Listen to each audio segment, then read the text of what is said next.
Okay. Surely that's live now. Okay. Hello, everyone.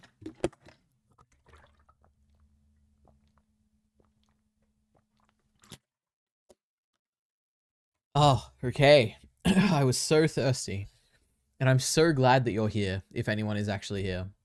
We have one message in the chat, which is from the Cabrid. What about Digest Lead, Ari? Oh, yeah. So the title of this stream, New Year, Same Me. That is true. I don't think anything has changed about this stream yet. You know, eventually things will change. They'll be moving these streams to Ordinary Ari, but not today.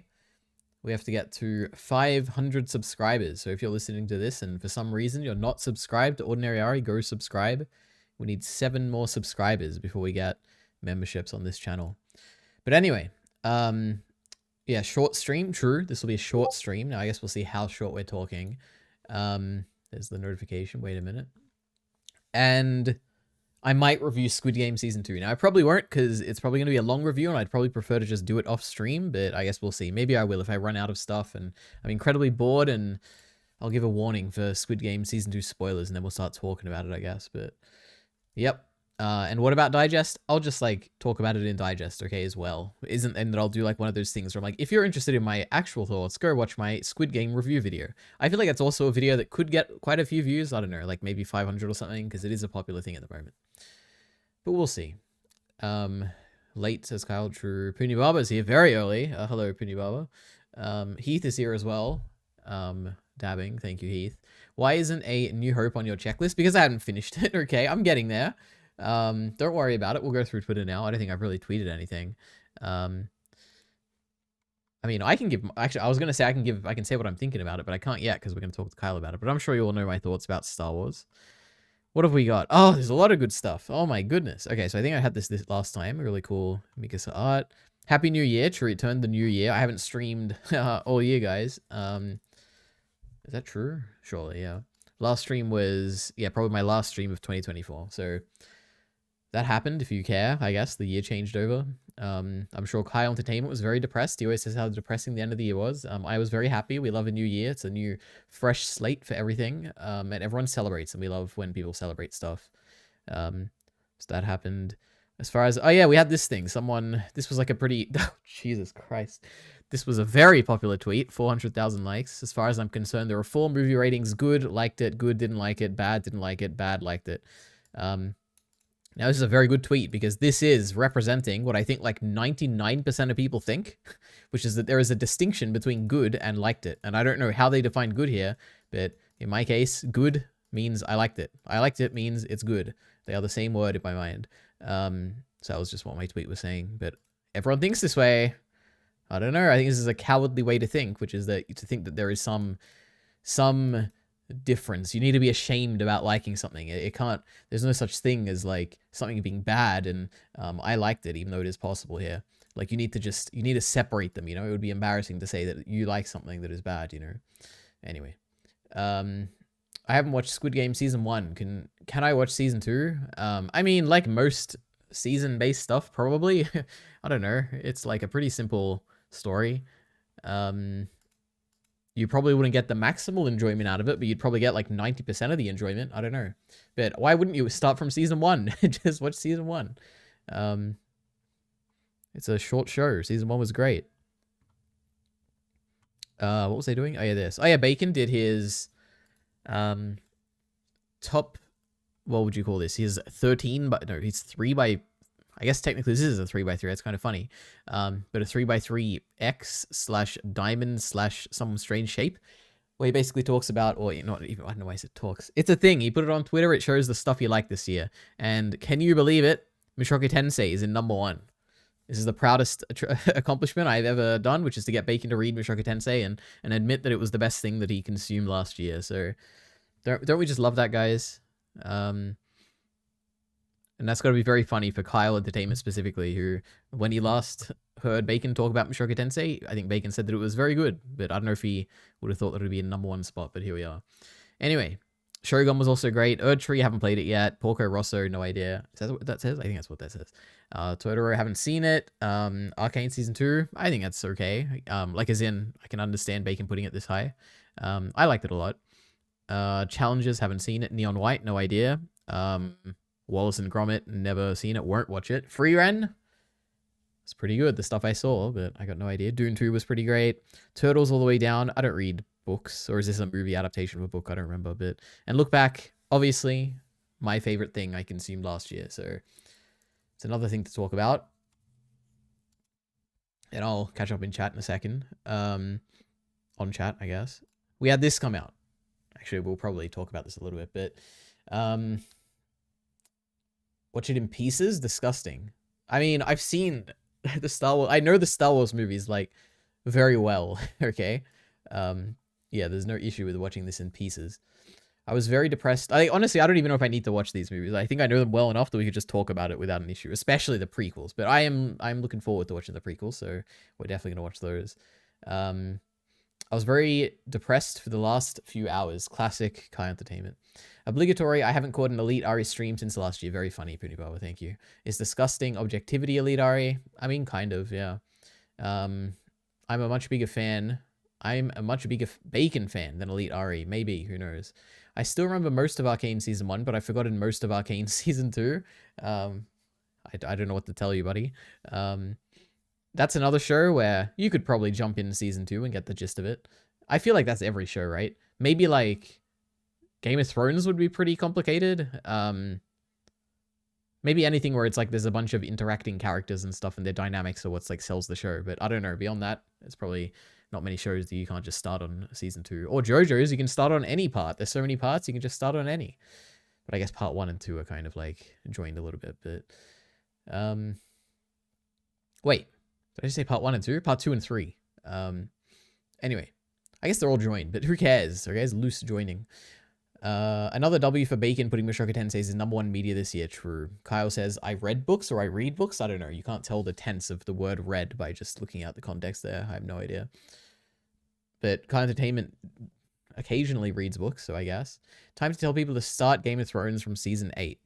I mean, Game of Thrones, I don't know. I mean, honestly, those last 2 seasons would be a compelling case. Like, you could probably start there because, like, the appeal at that point isn't really... I think it's just the entertainment factor. It's like, oh, this is cool stuff. You could probably start at that at Season 7 or 8. You probably wouldn't get the most out of it, though. Anyway, we had a digest, and by we, I mean me. And I got it out really quickly this time. I think I got it out on the 1st or the 2nd. It says the 2nd here. It was my final digest of the year. I talked about a bunch of stuff. For instance, Look Back, which ended up being my favorite thing I consumed this year. I even edited some things in. Look at this, guys. Fancy editing in a digest. Did you guys notice? There's visuals from Look Back here. Oh my gosh. Anyway, because I loved it so much, I just wanted to put some visuals in. What else is there to say about this? I guess spoiling the video for you guys. Here is the final list for this year. So Look Back, Heavenly Delusion, both amazing. The Menu, really fantastic. Triplets of Belleville, really great. Sound of Metal, amazing. MHA, amazing. Shogun, really great. Gunbuster. Who would have thought that I would have liked Gunbuster so much, but I did. It's amazing. Doctor Who. I think Leave the World Behind. Maybe I could have pushed that up a bit. I really like that movie. I'd probably want to rewatch it before if I did push it up. But this is a really good movie. So on and so forth, okay? The worst thing I consumed last year was What If Season 2. And the funny thing is that What If Season 3 actually also came out last year, so I could have included that on the list too and put it right under it or something, but I didn't watch it because I think when I talked about What If Season 2 in the digest last year, I said that I'm not watching Season 3 unless like people say that it's like way better, because Season 2 was terrible. What else was there? Polite Society, also terrible. But this was like kind of crazily terrible because I thought it was going to be... Kyle Entertainment really likes this movie. I don't know why, but I mean, maybe because it's a comedy. I don't know. Anyway, bad stuff. Is there anything else I can say? You know, as time has gone on, I just saw it. Where is it? There's no way I'd put in the 2 out of 5s, right? Wait. Oh yeah, Ascendance of a Bookworm. You know, I've warmed up a little bit to this. I think back with fond memories on Ascendance of a Bookworm. I could imagine it moving up a little bit. But what else? Invincible Season 2. Apparently Season 3 is coming out soon, so that's kind of exciting. There was also a bunch of stats. I think the most surprising stat was I had consumed 64 hours of anime, which sounds like a crazy amount to me, but not really, I guess. Total of 613 hours. Now, this is probably the more interesting thing to talk about on stream in case anyone here has any other suggestions, but I'm anticipating a few things. So obviously the Madoka movie, the Chainsaw Man movie, there's the Zenshu anime from Mappa 28 years later and Fantastic Four. So obviously some stuff I have high priority, need to catch up on and plan stuff. Is there anything else I should be anticipating? I know, for instance, no, I think there was going to be an Avatar: The Last Airbender like movie, but that got like pushed back. Any other big things that I'm like forgetting that are really obvious? Is One Piece ending this year, like the manga? I don't know. Not that I'm going to be reading the manga, but who knows? Is the One Piece live action this year? Maybe that's coming back, season 2. I don't know. Let me know if there's anything I'm obviously missing. Mushoku Tensei is not coming back. I'd be surprised if it did. There probably will be a trailer by the end of the year, but not a series. Anyway.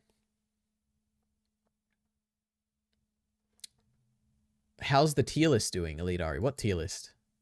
I guess maybe Kyle Entertainment's tier list? We're talking about Kyle Entertainment a lot today, guys.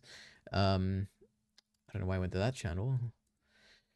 Vinland Saga tier list, 114 views. I don't think I finished this yet. Or maybe I did. I don't actually remember. I made it partway through at least.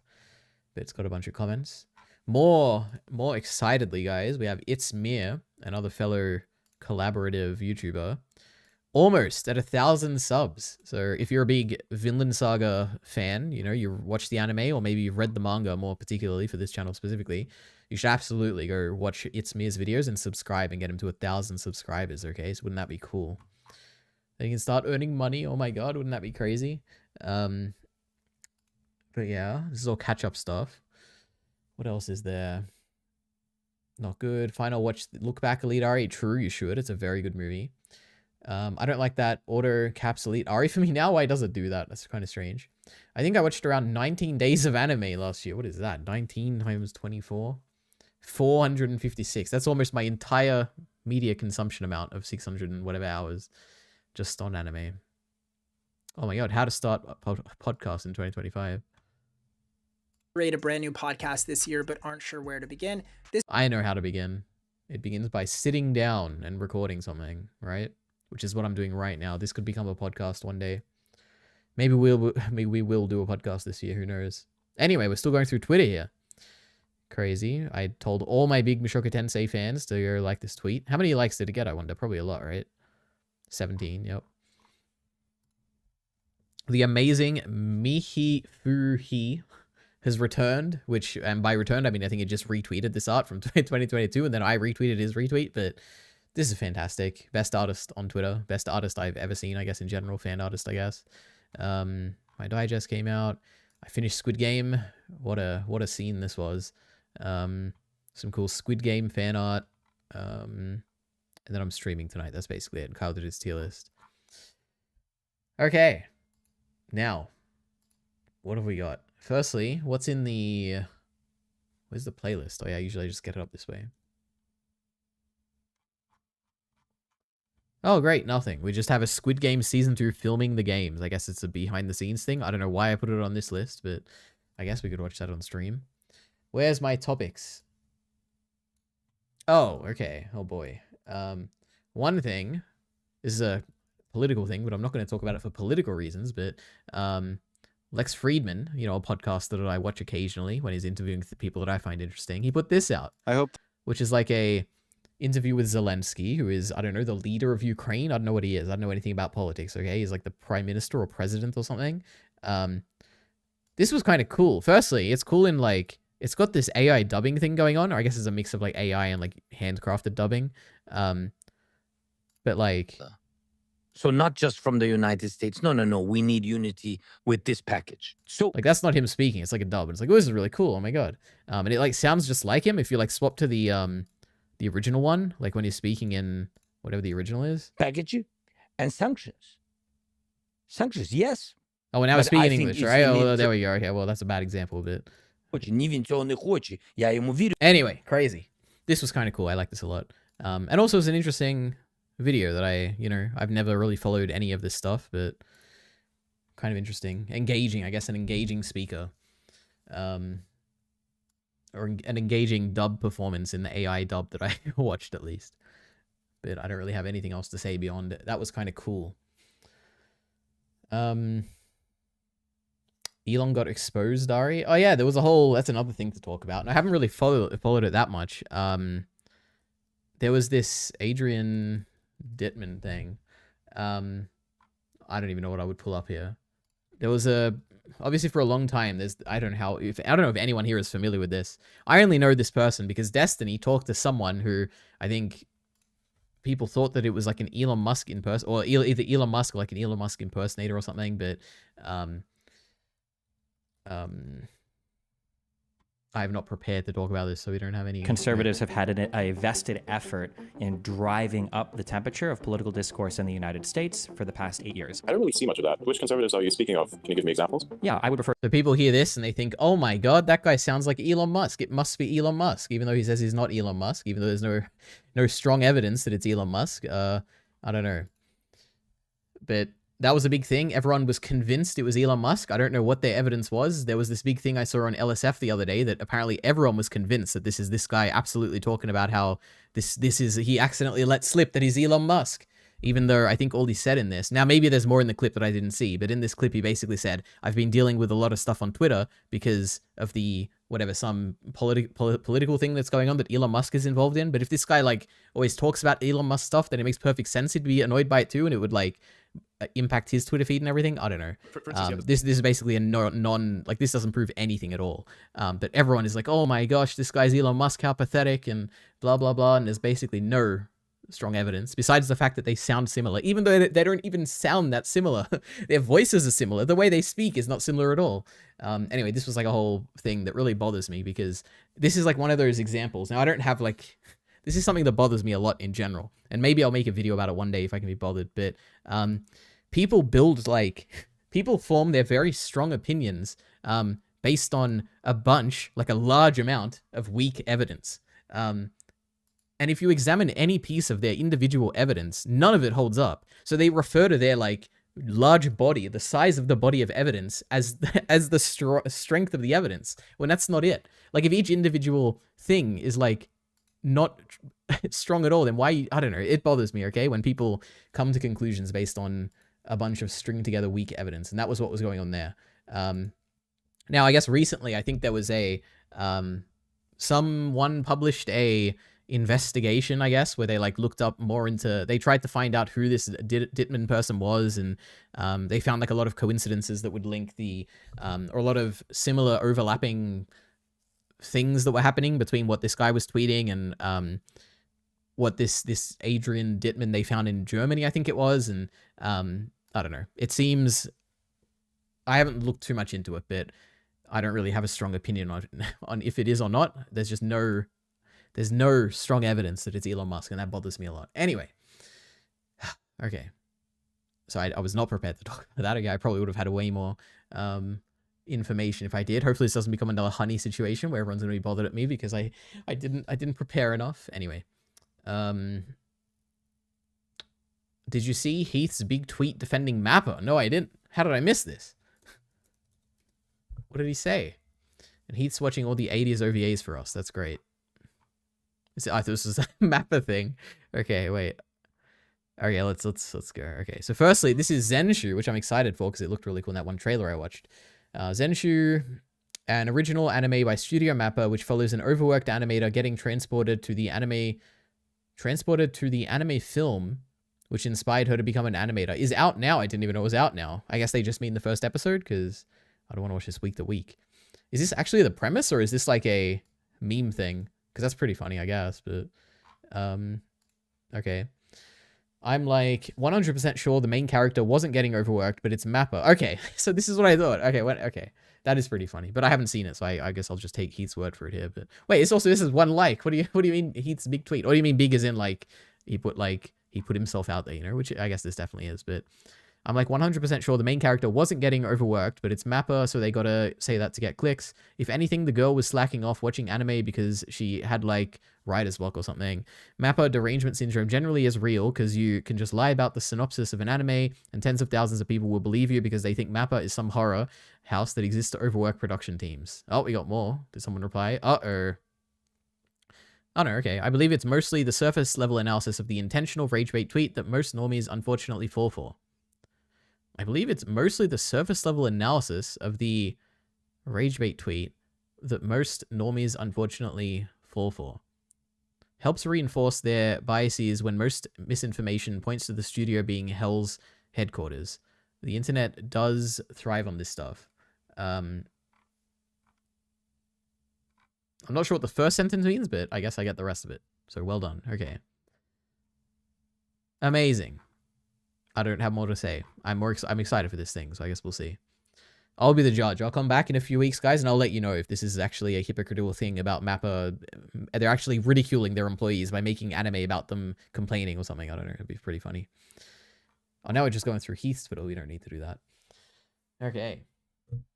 People are getting called normies in my comments in time to... it's time to delete Twitter. What's wrong with the word normies? We love the normies. The normies are a great YouTube channel. What have they been putting out lately? Let's have a look.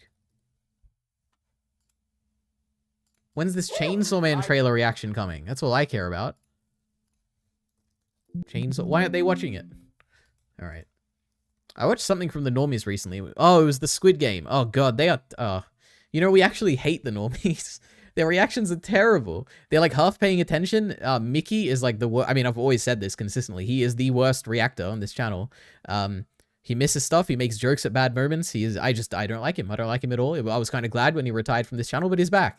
He does have that one funny moment, though, in the My Hero reaction where he, like, dropped the remote and everyone got mad at him. That was really great. But, yep. Terrible. We hate the normies. They've ruined the Squid Game reactions. Okay. I feel like I just went down, like, a bunch of different things, and I never stepped back out to, like, kind of talk about all the things that I was talking about. So I don't know what we're doing at this point in the stream. I guess I was just reading chat, and I got distracted by something. We talked about the Elon thing. Went through tweets. What else is there? I think that's all my topics. So now we just got to, like, watch videos or do tier lists or something. Any interesting tier lists we want to do? It is 2025. Is there, like, a reviewing 2024 thing we can do? Like, looking at all the best stuff that I can rank? Wait, we don't want to do the live ones. Oh, no, now we're on the live website. Do we do another anime waifu tier list, since apparently all of these are the most popular things on the website? Ship and fanfic tropes. Okay, we have a video from Kai Entertainment. Looks like a Last of Us 2 trailer. Is it actually coming out April 2025? The Last of Us Season 2, 10 hours ago, only 400,000 views. This is like less than Chainsaw Man, isn't it? That's kind of funny. But maybe this isn't the main trailer. And maybe it's not even a trailer at all. The Last of Us Season 2 trailer. Damn, I guess this show isn't that popular. 5.3 million in 3 months. 5.4 million in 3 months. Well, let's have a look, I guess. Spoilers for The Last of Us 2. Not that I remember that many spoilers about it, but... Also, wait. My OBS is so small. Okay. Wait. Is this on 1.5? No, it isn't. Who is this?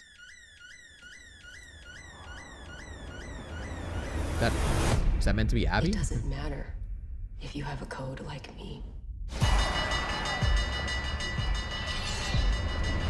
There are just some things everyone agrees are just wrong.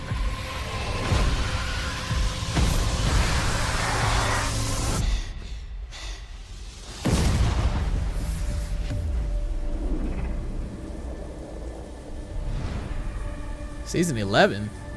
Oh my god.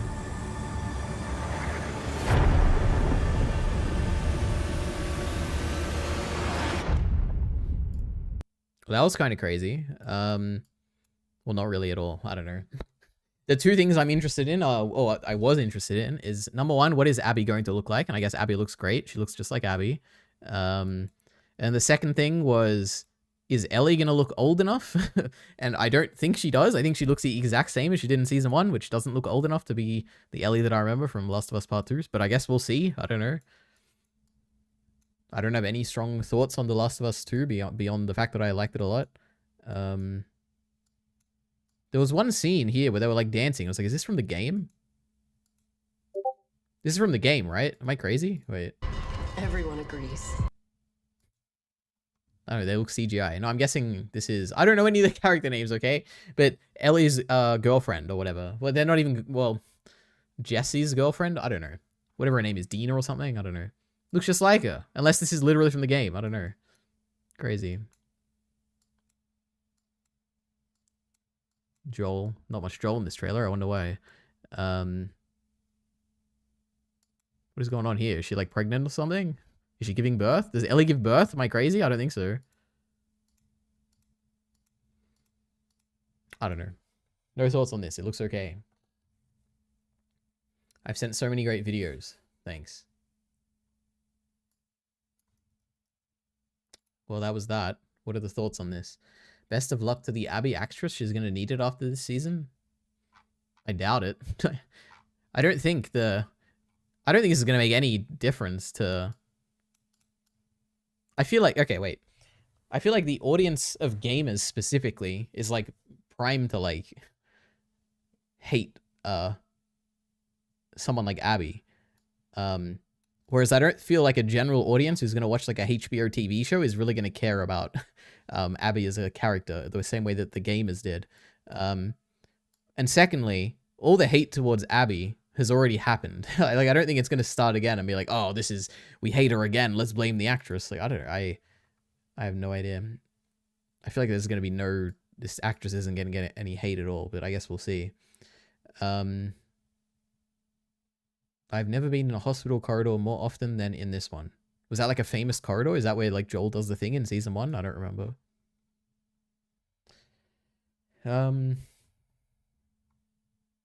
Very funny joke. I was hoping for a nice January, February cold winter return. It's the perfect time for shows like this. April feels like it's so far away. The fact that I knew what the scene was just by the alarm is amazing. Well, I had no idea because I'm not big enough of a fan. Oh, I forgot I was 3 minutes behind, lol. Thanks. Kyle, you know I saw Unner today. Unner doing key animation on one of these shitty OVAs I'm about to watch. Shiro Sagisu did the music for one of them as well. They're not shitty, Heath. I don't believe you. It's where their bond was formed. Okay, great. Anime meta discussion. Oops. How great. What is this? Oh, great. Chibiuris. Everyone hates this anime before episode 1 has even aired. You know, usually I wouldn't want to get involved in drama, but is this Mappa related? What is this? No, this is Sakamoto Days anime. I've heard this before. Why have I heard this before? Unhappy. Very unhappy with the current state of Sakamoto Days. Netflix officially released this opening song on, Twitter. Why did Kyle link this? And everybody's reactions more or less is basically this. They do not like this opening song. And there's even some very well-known leakers that have actually stated that the Sakamoto Days anime is a skip, and that you should read the manga if you like it. Now, this is an official source, obviously, it is a leaker, but it doesn't change the fact that it's very clear that... Wow, people didn't like... what is this, an opening? Crazy. Alright. Okay. Next up. What, another one? Why are you giving me chibi reviews videos? Attack on Titan gets a new ending, an episode this month. That is true. There is some fan animation thing to Attack on Titan that I think looked really cool, but I mean, they probably just showed the best bits. I don't think I even watched the full thing, though. Attack on Titan Requiem? No, wait, that's the manga thing, right? Where's the anime thing? Is it made by the same people? I don't know anything about this. Let's watch this trailer. Or are they going to DMCA me? Oh my god, I hope not. It's only on Twitter. Well, disclaim, all the characters are canon and canon materials used in this fan animation are the sole property of Hajime Izuyama. Please support... Okay. Great, we have a good disclaimer, which I'm sure will protect them from all the copyright stuff. Should we watch it this small? Can we make it bigger? This looks great. Wait, why is it frozen? Oh yeah, because Twitter videos are usually terrible. Ay, ay, ay.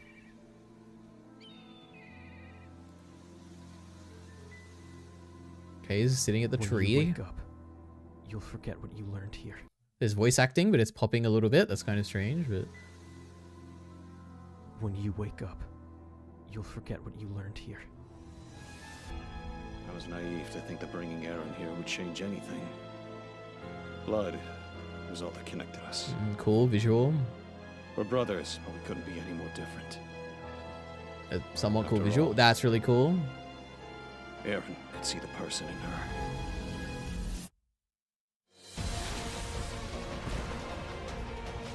So, is she free? Are we all finally free? It sought more than survival. It looked for meaning. And so, Armand, no matter what stands in my way,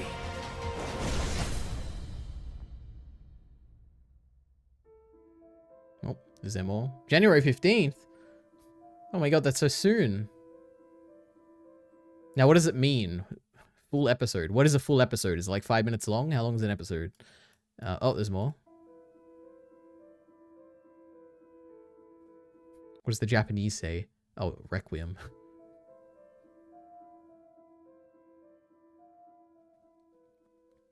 Okay, that looked really cool in terms of like, if I didn't know this was like a fan thing, I'd be like, oh, it looks like an anime thing, like an anime studio made this. Now, obviously, this is all a bunch of shots that we've seen in the anime before. Like, I don't know why they would show us stuff we've all seen before, like just reanimated for some reason, but cool. Like, to me, this looks a lot better than that Berserk trailer we watched like a few months ago or whatever. Like, this looks way better than that. But maybe because I'm more familiar with Attack on Titan, I don't know. The voice for Eren, like the recording for that was bad. Not like the acting. I mean, the acting is like okay, but the microphone was popping or whatever. Like, I don't know why you would do that in your like big trailer like this, but I don't know. Maybe they're on a short budget or something, or a short time frame or something. I don't know. This is exciting. I'll watch this. Whenever this comes out, if I remember. Looks kind of cool. It was separate OVA, sadly. The dancing scene from my video. Ari, okay. See, I don't remember your video enough to know the dancing scene. She's going to get harassed, bashed, misogynified. I have no doubt that people like Chibi Reviews will probably make videos saying that she was harassed, bashed, and whatever, gender shamed or whatever. But will she actually? I don't know. Who knows? Are you gonna watch the Demon Slayer movie this year? Absolutely not. Maybe if it comes out to Crunchyroll this year, I might. Is it the final? It depends. If we're speaking truthfully here, is it animating the final ending, like the ending of Demon Slayer? Because yeah, I'd probably watch that. I like the manga version. And only if it comes to Crunchyroll. I'm not going to a theater to watch the Demon Slayer movie. He's lying, Elite Ari. If you look at the OP on YouTube, all the comments are positive. Well, that doesn't prove anything. The only way to know if something is good or bad is to look at what Reddit thought. Which I guess we can look it up. Reddit. What was it? Sucker Moto Days. OP. Let's have a look. Wait, these like meant to make fun of how bad it looks? I don't know. I guess. Yeah, people, the hype dips. Visuals are not ideal. Mere visuals, music slaps. I don't know. Reddit, at least on the hardcore Sakamoto Days subreddit, doesn't like it. What about the anime subreddit? I'm going to be so sad when the anime is what we all suspect it's going to be. But the more they show is not helping at all. I don't know. It seems, on Reddit, which is the arbiter of public sentiment, it seems that, there's a lot of people who don't like the visuals at least. And no, I'm not going to watch this opening. Maybe I will, but not right now, I guess. But let's see. What does Chibi Reviews think about that Attack on Titan trailer we just watched? One brief Google search, and you can see a lot of people are starting to cover this topic, that Attack on Titan is getting a new ending. This is 100% real. It's getting a new ending, but I do want to make sure I state this before I go any further. This is fan-made. Now, before, everything is said and done, I know the Jujutsu no Kaisen fan-made ending that came out a few Better not be, if he spoils JJK for me, I'm gonna hate Chibi reviews forever. days ago definitely muddied the waters when it came to fan projects. Let's not kid ourselves, it's definitely caused a lot of people to be a little bit sour to this announcement thanks to what happened a few days prior. However, I want to show something, an official statement from them, before I go any further, that gives credibility that the reason why they're making this isn't from a place of being disingenuous and acting like they know better than Isayama. They're just Who cares? Just, you can think you know better than they probably do think they know better than him. Who cares if they said that? I think I'd be more interested if they said, yeah, we did a better job. Let's have a look. I don't know. Who cares? Is that really what the outrage would be about? They're just doing it because they're fans that just want to do a fanfic. For instance, this is a post from them back in 2021, them saying, "Welcome to Shingeki no Requiem." But you know what? I just realized, obviously people do care about this because they got upset when the manga guy got mad at that guy for coloring his manga art because it was disrespectful to the original author. So maybe people do care about the original author being disrespected for some reason. I don't know. The animated movie. I don't know why Attack on people Titan care no about that, Requiem notes but that we are not against Isayama, aka the author of Attack on Titan. We respect the original ending of the manga and are content with it. Basically, they're saying they're fine with the ending. They're not upset. They're not disgruntled fans. They're content with it. Our anime will simply be a what-if scenario dealing with the Attack no Requiem theory, A&R theory. More news to follow. And then obviously, a few years have passed. We are now entering into. So is this Studio Eclipse, is it the same ones that did the Berserk thing? Or is it just like a name that is a Berserk name for some reason?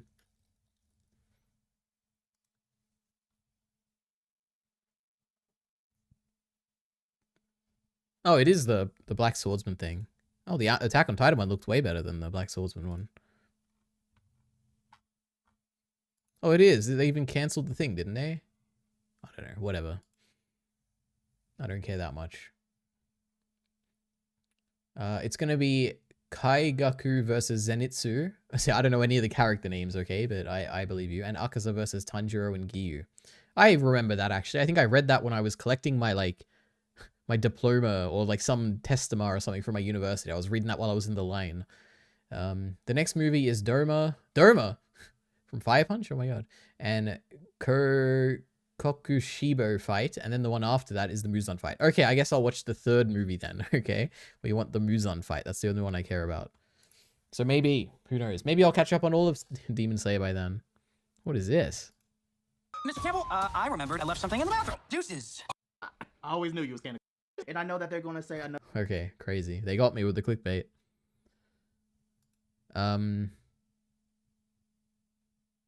Okay. What is this? A bunch of boring recommended videos. Guys, I'm out of ideas. There's nothing else to do. Do I resort to a Squid Game review? What time is it? 11? 37 minutes in? I guess I could do it. We could do a tier list. I guess I'll fill some time with a tier list here. I think I've done a million Avatar The Last Airbender character rankings. I did like the real life thing I did last time. Where was that category? Play Roblox? No, that's like my downtime, you know, when I'm incredibly, I just want to chill. I'll play Roblox, of course. And no, that was a joke. The only time I played Roblox was one time when I wanted to try out the Squid Game thing, and I think it just didn't work. So I've never played Roblox.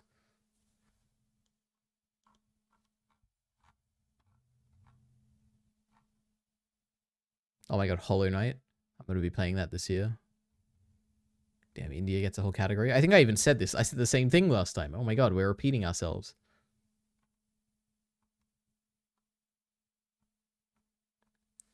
Guess My Hero could be interesting.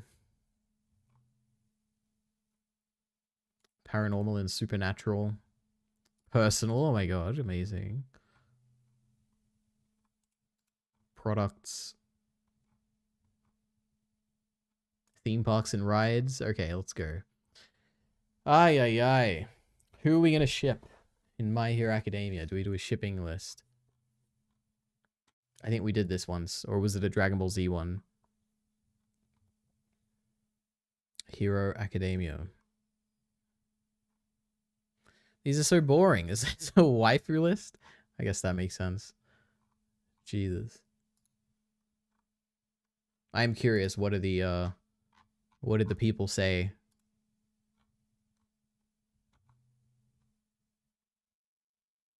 Is this surprising? I guess, no, I guess that's not very surprising. It's the lower end. I guess this is also not very surprising. Who is this? I don't remember this person. Eri being one tier above the lowest is kind of crazy, but okay.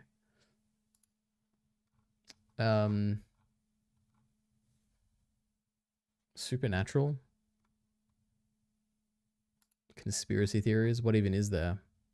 I don't know enough conspiracy theories to do something like this. Aang sucks as a protagonist and is an unlikable character, but everyone else in the show is goated. Trying to think. What's wrong with Aang? I don't know. I like Aang. I got no issue with Aang. He's like a A tier, B tier. I don't know. We like Aang.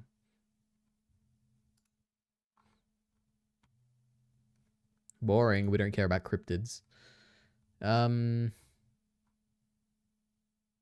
Maybe there are no interesting tier lists for today. Forms of physical intimacy? How many are there? Oh, okay. Dating quote. We're not talking about dating on these streams. School subjects. Easy. This one is the easiest tier list in my life, okay? We're getting rid of all these useless rows. We only need 3, okay? We need great, okay, bad. This is all we need. And, wait, one more. Never taken. I've never taken this class. Art and design, usually bad, okay. No, you know what? It's okay. Sometimes it's okay. Woodwork is okay. Computing, it's great. I have no idea what this is. Tutoring, I have no idea what that is. Science is great. No idea what this is either. Food tech is like pretty bad. I hate it. You have to like, it's like dangerous. There's knives and stuff and it's annoying. Textiles, never taken it. Environmental science, I don't think I've ever taken it. Drama. Drama's bad. It's like cringe. You have to like get up in front of people and do stuff. I don't like it. English is okay. No, you know what? English is okay. I was gonna say it's bad because I hate like writing essays. Well, I hate writing English essays, but now I do it for fun in my YouTube channel, so I guess it's okay. Never took Spanish. Or I think I took French. It's okay. Geography, we hate geography, but it was fun to learn about geography. Okay. History, also fun to learn about history. Math is obviously probably the best subject of all of them. We hate music. We hate religious studies. That was the worst class. And PE is like, okay, sometimes it's fun, sometimes it's boring. Anyway, tier list done. We're not doing a products tier list. I think we're done with tier lists, okay? And I don't know anything about Disneyland parks. Anyway, let's look for videos. Do we finally traverse the depths of this list and watch something that looks mildly interesting that I could talk about for a bit? We don't want to watch the behind the scenes Squid Game thing. We don't care about that. My issue with Madoka Magica. It's 43 minutes, but we could get through it.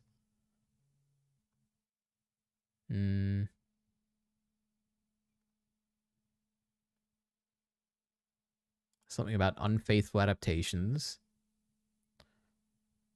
I think we watched this AI video. Why is there so much Chainsaw Man stuff? I think we also saw that. Zahir, why kill the Avatar? That could be interesting.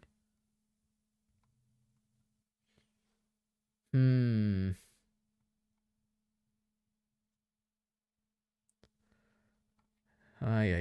bunch of Ruby essays would be cool.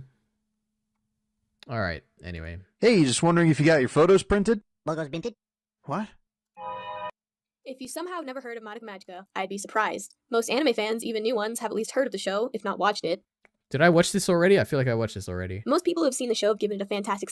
Star Wars tier list? I've done enough Star Wars tier lists, okay? If you want to see my Star Wars tier list, go to the Ordinary Ari channel and you'll find all the tier lists I've done.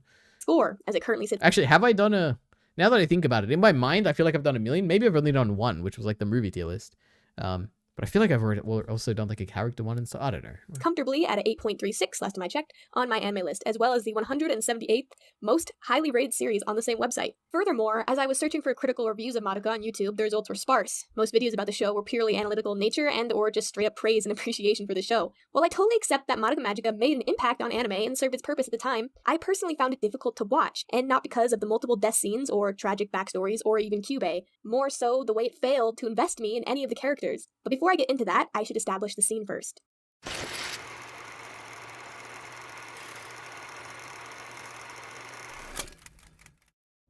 Puella Magi Madoka Magica, or Maho Shoujo Madoka Magica, is a 2011 anime series created by a team called the Magica. Wait, what is the difference? What is Puella Magi and what is Maho Shoujo? And why I know I've heard both of these used in the context of Madoka, but are they just the same thing? Wait.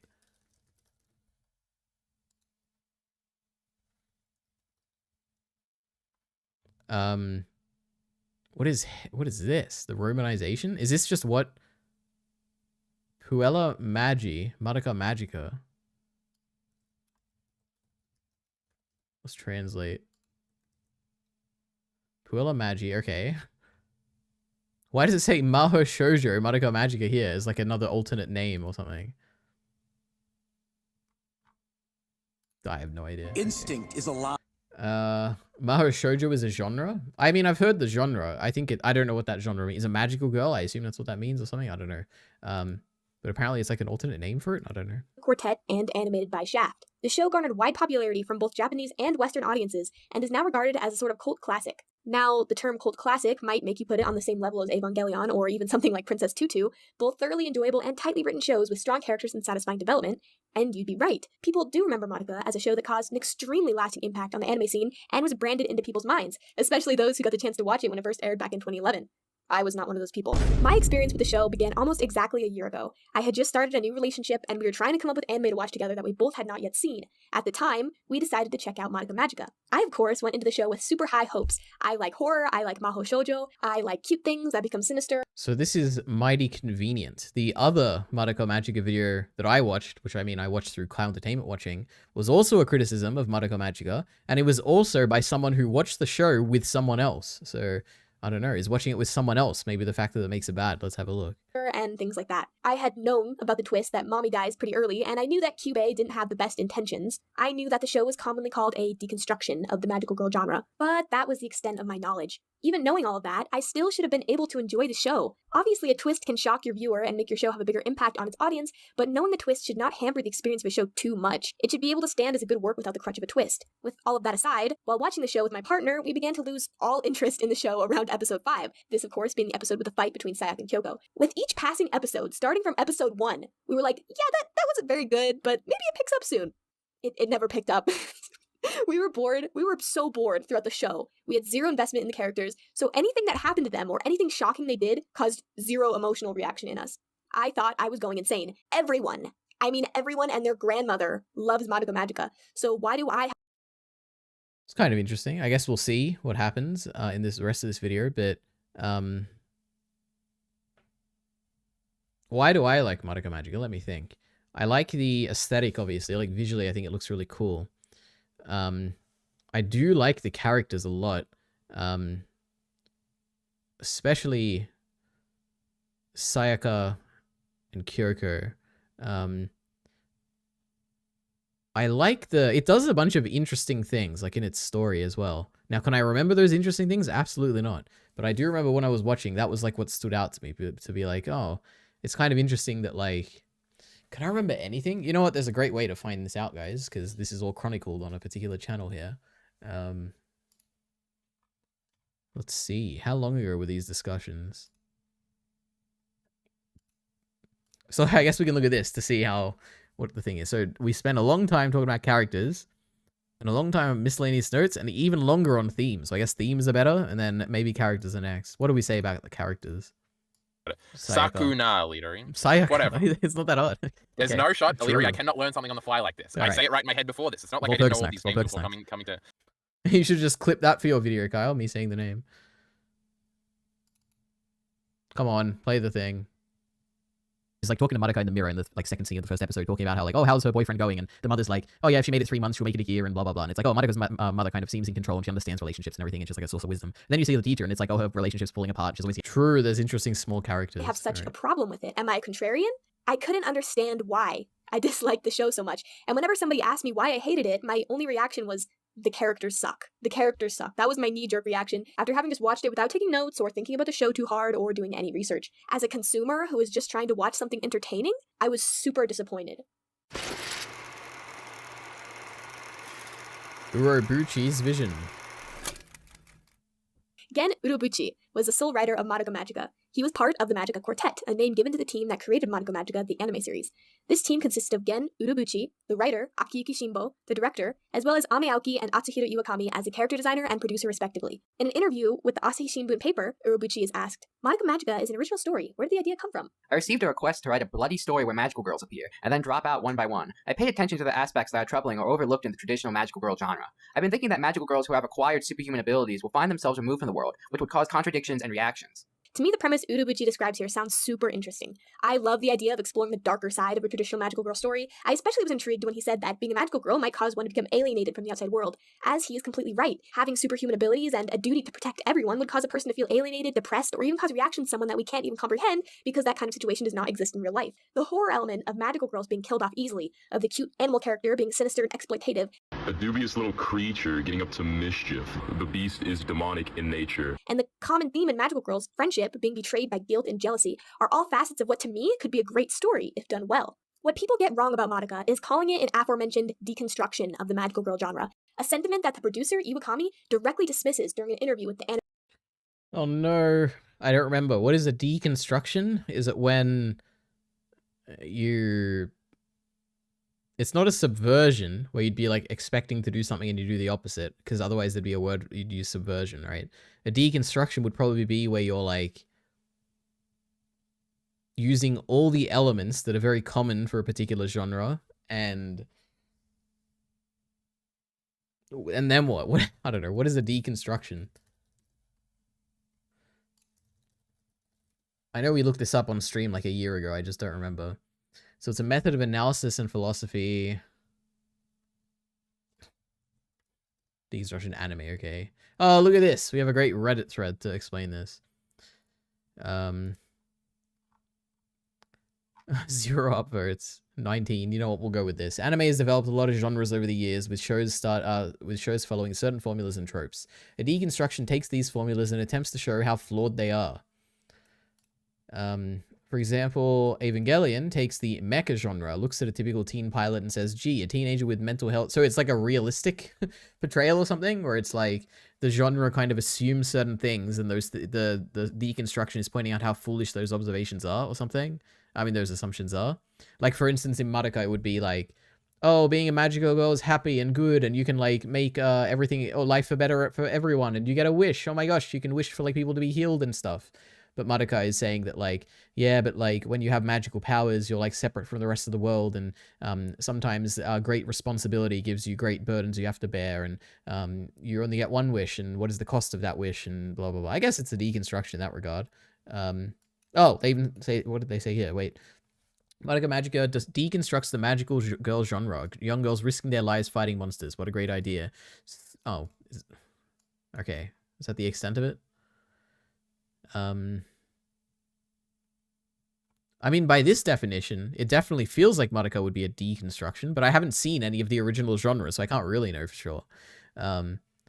Works can also be deconstructive and reconstructive, since often the reconstruction works better with the contrast. Madoka Magica is an example of this, reconstructing magical girl tropes after thoroughly dismantling them. I guess that's also true in that Madoka becomes like the prototypical magical girl at the end or whatever. I don't know. Somewhat interesting. Let's see what they say. What did the author of the story say? Anime News Network. We'd also seen well. What people get wrong. But also, he says, lol, Ava is a cult classic. I don't know. Probably. Like, it's not that popular. I feel like not many people know what it is. But it is definitely a classic. Is that like the definition of a cult classic? Because then Ava would fit. Like, relatively unknown. Very considered by those people who know about it to be like genre, not like what industry defining or whatever. I don't know. I feel like it fits. Wrong about Madoka is calling it an aforementioned deconstruction of the magical girl genre, a sentiment that the producer, Iwakami, directly dismisses during an interview with the Anime News Network. We'd also seen shows like Pretty Cure and Minky Momo, but we didn't do Madoka as an antithesis to these shows. It was purely based on the idea of what it would be like to do a dark story on a magical girl stage.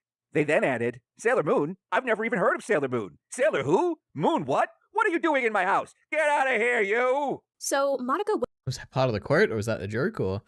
And what does that have to do with deconstruction? Wait, what? How does that say that it's not a deconstruction?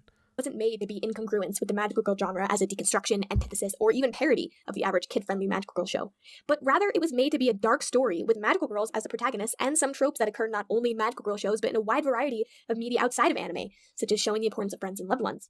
I could go on a tangent about what makes a show part of the magical girl genre, or what makes something a shoujo rather than a shonen, as How about what makes something a deconstruction? That would be great. Maybe she'll talk about that. We'll see. And all three of those genres overlap in ways that maybe the average person might assume are mutually exclusive. But I'll say this for now. Even if the audience doesn't know it, how you present something makes a huge difference in how it is perceived. Obviously, that is true. I believe the main reason that people associate shows with the magical girl genre has less to do with theming and plot. God.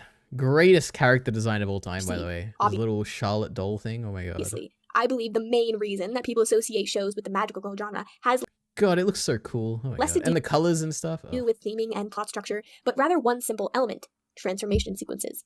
Now, I'll admit, I'm not an anime connoisseur. I haven't even watched 100 anime. To back up the claim that the most important part of being cast into the magical girl genre has to do with having a transformation sequence, I'd have to watch a lot more anime. I feel like it's probably just the aesthetic, right?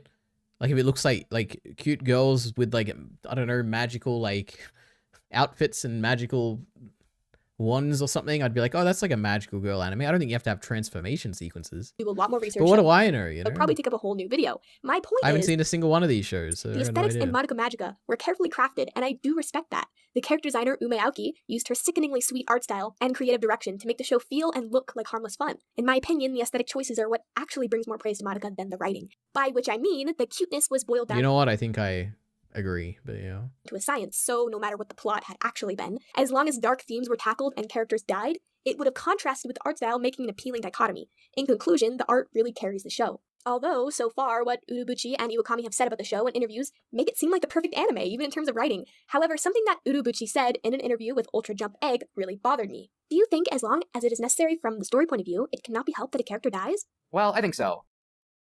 Wait, what did that say? Do you think as long as it's necessary from the story point of view, do you think as long as it's necessary from the story point of view, it cannot be helped that a character dies? What does this even mean? Am I crazy? Wait. I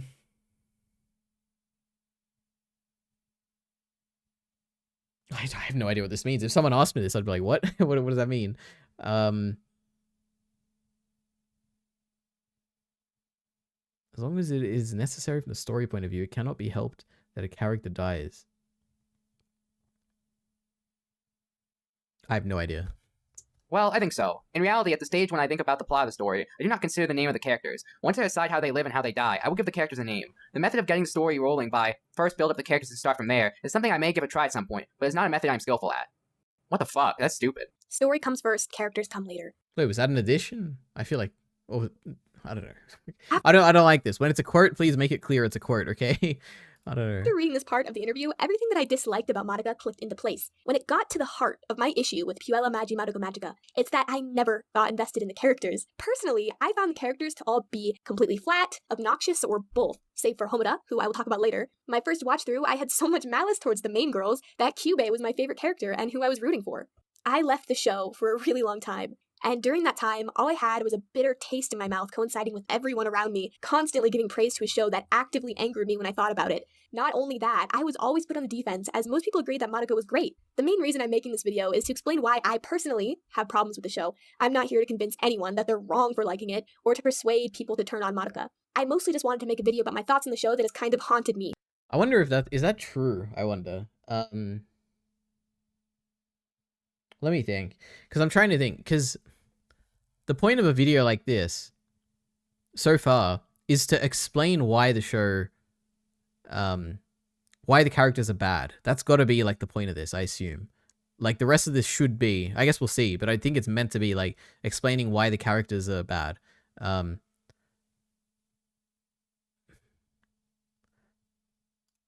And I feel like it's got to be, to make a video like this, it has to be convincing. Like, the reasons you give, they can't be like, oh, it was bad because, like, I had this, when I grew up, like, this story archetype happened and in my real life, and when I see it in a story, it's got to be, like, stuff that it can appeal to an audience. Like, when you're explaining why you don't like something, like, I guess I have the hypothesis that, like, whatever I said, the post hoc rationalization, where it's like, it's impossible to convey why you don't like something. You just don't like it, and there's no way you can explain it. like any attempt to explain it is like an appeal to kind of like to the sensibilities of someone else, and to be like, I didn't like it because of this, and I also think you won't like it because of this. So I feel like it's not necessarily true that the goal here is to just explain why you don't like it. I feel inherently when you're trying to explain why you don't like it, you're also trying to convince other people that it's not good. So I don't know, we'll see, I guess. But I'm not here to convince anyone that they're wrong for liking it, or to persuade people to turn on Madoka. I mostly just wanted to make a video about my thoughts on the show that has kind of haunted me for the better part of a year.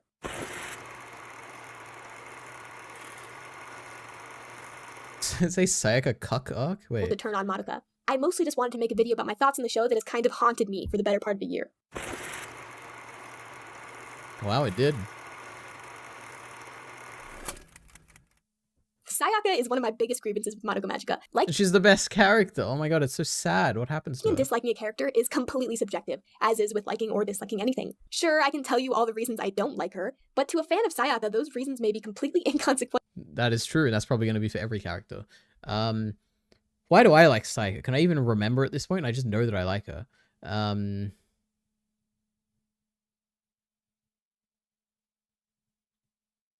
I don't remember enough of the details. I couldn't comment. Like, what's coming to mind is like, oh my god, she was sad. Oh my god, she like dedicated her like heart and soul to this person that she wouldn't admit that she liked. And in the end, like, he didn't like her back, and even then she like still tries to hide it, and she's clearly upset, but she's not showing it. But now I don't know if any of that is true, because I don't remember the details of Madoka Magic enough. It's been like 8 months or whatever, or maybe less, maybe way less. But it's been a while. But I remember liking all of this a lot, and Sayaka was a really good character. And she like kills herself. Now I don't remember. I guess we'll see if there's anything I disagree with here, but I'm probably not going to have a strong response to this. Or may even be a reason why they like her in the first place. So to all the Sayaka fans out there, I'm not sorry. It's really, really, really funny that she gets cucked. She gets cucked? How does she get cucked? Oh, because her friend like takes the boy that she liked? Oh, that was actually a really cool element. Why is it funny though, I wonder? I'm going to use the term cuckoldry pretty liberally in this section, mostly because it makes me happy. You could say cock blocking, boyfriend stealing, whatever you want. Wait. We're going to keep going, obviously, but there's no way. It's literally what I said at the beginning, right? Which is that when you're watching it with someone else, you watch the show, and because when you're watching, you're like finding it funny that like one of you points out, oh my god, isn't it funny? She's getting cucked right now. And then as you're watching the show the whole time, every time it gets brought up, you giggle because, oh my god, it's the cuck thing again. Oh, isn't it funny, guys? I wonder if that's what happened when she was watching it. Just like in that other video we watched where the guy watched it with his friends and they were all laughing the whole time and it like ruined the experience. But I guess we'll see. Maybe it's just, maybe not. Want. To those who have never seen Madoka Magica but have opted to watch this video anyways, I'll do a short explanation of what I'm talking about. Madoka Magica is about young girls who, in exchange for a wish, make a contract with a creature called Kyubei in order to gain powers and become a magical girl. On the surface, that seems like a win-win deal. You literally get any wish you want. Literally, there are no rules to what you can wish for. Even Fairly Odd Parents had... I mean, there's like one rule, which is that it has to overcome the laws of entropy or something, right? Rules which stop you from doing things like wishing for infinite wishes. These kind of barriers are never set up in Madoka, as far as I'm aware, so that causes some plot holes that I won't say here in nitpick for hours, but I will acknowledge. Once you wish for something, your soul gets ripped from your body and put into a little charm called a soul gem that you have to keep with you at all times, because if you're ever too far away from it, 100 meters or more, your physical body just fucking dies until the soul gem is returned to your body. On top of that, you only get a certain amount of magic in your soul gem to use, and if you use it all, your soul gem gets corrupted and you turn into a witch. The same things that you have to fight as a magical girl. But by fighting witches, you get a thing called grief seeds, which unburden your soul gem and help you keep replenishing your magic. Funny how much thought they put into the witch and soul gem system, but also just allow you to wish for infinite wishes if you choose. Anyway, back to Sayaka. Sayaka is a blue-haired, spunky, kind of tomboyish girl who is the best friend of the main character, Madoka. She happens to have a soft spot for her childhood friend, Kyosuke, who is in the hospital right from the start of the show due to some sort of accident. Before the accident, he was a musical prodigy who specialized in violin, but because of his injuries, he's unable to move his hands or legs very much. So he's depressed because all he cares about is music, but he can't play it. So Sayaka visits him every day and brings him classical music CDs to listen to, and is totally head over heels for him, but can't confess her feelings. He lashes out at her one day and hurts himself in the process, which is the moment Sayaka pretty much decides that she will use her wish to heal him and become a magical girl. So she does. He starts playing again, leaves the hospital, and doesn't really have time to see Sayaka anymore. It's worth noting that Kyosuke is a completely one-dimensional character, which is a trend you're going to see in this show with characters. He doesn't have a personality beyond liking music and wanting to play it. There's no reason to care about him. This is crazy, but there's like people like this in real life, isn't that crazy? Besides how he affects our protagonist, Sayaka. which is fine, except there's no reason to care about Sayaka either. Sure, she's one of the main protagonists, but she never does anything to make herself likable or interesting. The most interesting thing that happens to her in the beginning is the fine line she walks between wanting to heal her crush because she wants to see him happy again, or healing her crush because she wants him to love her for it. You should be careful you know exactly why you're doing it. Are you really doing it for someone else's benefit? Or the opposite, you're doing it for that person's everlasting gratitude. Mommy. In the end, she gets totally cucked by her and Marika's mutual friend Hitomi. Hitomi, actually no, I said Kyubey is my favorite character, but I actually think Hitomi is my favorite character because it's so fucking funny to me. Hitomi brings Sayaka aside one day and tells Sayaka that she loves Kyosuke. I've always liked Kyosuke Kamicho, but now I'm in love with him. Hitomi loves. Oh, it's such a shame that she thinks it's funny. Like this is all like, actually, I like this a lot because it's so like, it's so sad, and I like feeling sad. I like when a show makes me feel sad. Like so far, all the stuff she said about Sayaka, the things that she thinks is like funny is really good. Like, and she was saying like, there's nothing to latch onto with Sayaka, but I feel like, I mean, maybe it's just like a personal thing. Maybe that other people can't relate to this, but like, I feel like, surely it's like a universal thing that you've liked someone who doesn't like you back, right?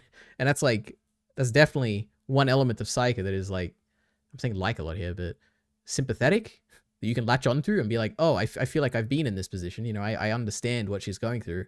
It builds like relatability. I don't know though. I guess it's funny though. Kyosuke, she tells Sayaka, right? A good friend thing to do. Essentially ask for permission to ask him out. She's being super... And this kind of is like a good like friend thing to do, right? Which is to like be very clear in your communication. And it is so sad because she gives Sayaka the opportunity to do something and Sayaka doesn't take it, which is like even sadder. She doesn't have the self-confidence. The guy doesn't like her. It's just sad. Sayaka's life and story and character is sad, and I think it's really great. Super considerate and nice, and even offers to back off if Sayaka wants to pursue him. This is, maybe I'm insane, but I feel like clearly communicating something like this is way better than building like silent resentment or something, right? Herself, since Sayaka's known him longer. Of course. Sayaka pretends that nothing's wrong and never stops Hitomi from asking out Kyosuke, which of course leads to her being Which speaks to her like self-confidence issues, which are like really cool. Absolutely, utterly fucking cucked. Sayaka is then sent into a spiral that ends up with her going on a Joker-moded rampage and turning into a witch, all because she didn't confess to Kyosuke because she felt like a zombie. Like if you apply like this kind of logic to real life, which is that like, I'm saying like so much, I don't know why. Like imagine in real life, you like someone, you do a good gesture toward them or something, like you help them out in some way. And then because you like help them out, they're like able to do a bunch of stuff in their life now and they kind of forget about you. And then they like start dating your best friend.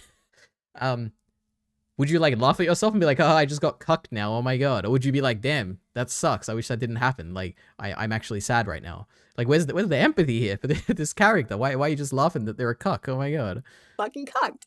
Sayaka is then sent into a spiral that ends up with her going on a Joker-moded rampage and turning into a witch, all because she didn't confess to Kyosuke because she felt like a zombie. Come on guys, love zombie girls. And one of her best friends cucked the ever-loving shit out of her. To me, that's like, it's so funny. It's hilarious. Like, would you say that about a friend of yours, or is it only funny because it's like a character in a story? I don't know. In Rebellion, the movie, I watch Rebellion, I'll talk about that later, but even in Rebellion, the movie, she still gets cucked at the end. I was laughing my ass off when she got cucked in Rebellion because I was not expecting every timeline that exists, she gets cucked. I don't read it as a tragedy. It's like dramatic irony. That totally reads as comedy. It's so fucking funny. I gets cucked. In regards to Sayaka as a character, the best way I can explain her is a person who gets so caught up in her own self-righteousness, she becomes selfish and deranged. Wait, self-righteousness. Selfish and deranged. What is the self-righteousness? Wait, I feel like it's, I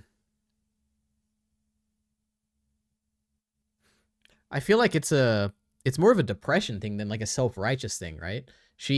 The way that she is lashing out is a projection, or it's like a defense mechanism where she doesn't want to admit that she's wrong, or it's like her fault, or like she hasn't earned the love of this person or whatever. She's lashing out and doing all this crazy stuff to like not admit it, rather than a righteousness thing, right? But I don't remember enough details to say that. But... In regards to Sayaka as a character, the best way I can explain her is a person who gets so caught up in her own self-righteousness, she becomes selfish and deranged in the process. She burdens herself with so much unnecessary responsibility, ostensibly inspired by mommy, that she resents everyone around her who she deems as criminal or unjust. A very strange and jarring route for the jokey best friend character of the protagonist to go down. Some may find her to be intriguing. I found her to be insufferable and annoying. I don't think I find her intriguing. I think I find her, like, sympathetic. Like, it's a tragic... It's sad what happens to her. And it, like, didn't need to happen as well if she had just accepted or, like, communicated a bit better, like her friend communicated to her, you know? I don't know. Constantly contradicts herself. For example, when it comes to Madoka becoming a magical girl. Once she does it to tell Madoka that she's not fit to be a magical girl. So after all that, my point is, don't feel guilty. It's okay if you don't want to be a magical girl, too. Maybe you just weren't meant for it. In another instance, she straight up makes Madoka feel guilty for not becoming a magical girl. But I want to help. I just don't know what to do to make... Okay, so also, I don't remember the context of this, but are these not at 2 points in, like, Sayaka's life? Like, in her depression cycle? I can imagine her, like, maybe I could disprove here if they were in, like, the same episode or something. But I feel like Sayaka goes in a depressive spiral, and toward the end of it, she's kind of being corrupted, and, like, metaphorically and, like, physically with the grief seed and everything. Where she would easily lash out at Madoka here, and it's not really Sayaka talking, it's like Sayaka's depression talking. Make you happy again. Then Like, can you not... anyway, you fight for a change. Want to know what Kyubei told me?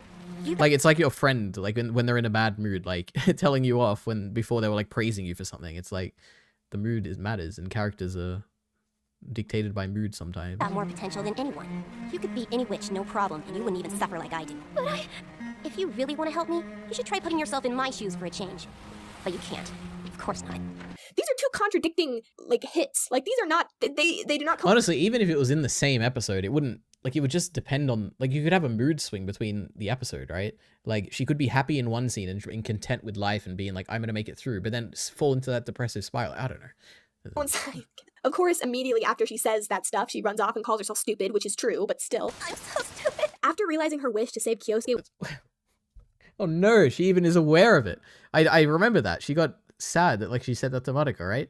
So she's even aware of her own not speaking the truth. Oh god, purely for her own gain, her hope that Kyosuke would love her, she goes Joker mode insane and just decided to sacrifice herself as a final act of stubbornness to her totally unlikable self-righteous mindset. It is mind-bogglingly, brain-numbingly insane how her story ends, with literally only herself to blame for her shitty choices, magical girl or no. Sayaka... That's like the irony and the sadness of the scene, which is that she kind of created the situation around her due to her own, like, inability to express her emotions and her own lack of self-confidence, which is what's so sad about it, which is the appeal of the character. But I was gonna say, I guess I can see why it's funny, but I guess I don't truly understand why it's funny, unless you think, like, cucking is inherently funny, I guess. I don't know. Is the jokey best friend character who gets cucked and then turns into an insane jerk and then dies. Speaking of characters who die. Okay, that's enough of this video, but that was, you know what? I'll be honest, that was worse than I expected. I was expecting something a little bit better than this.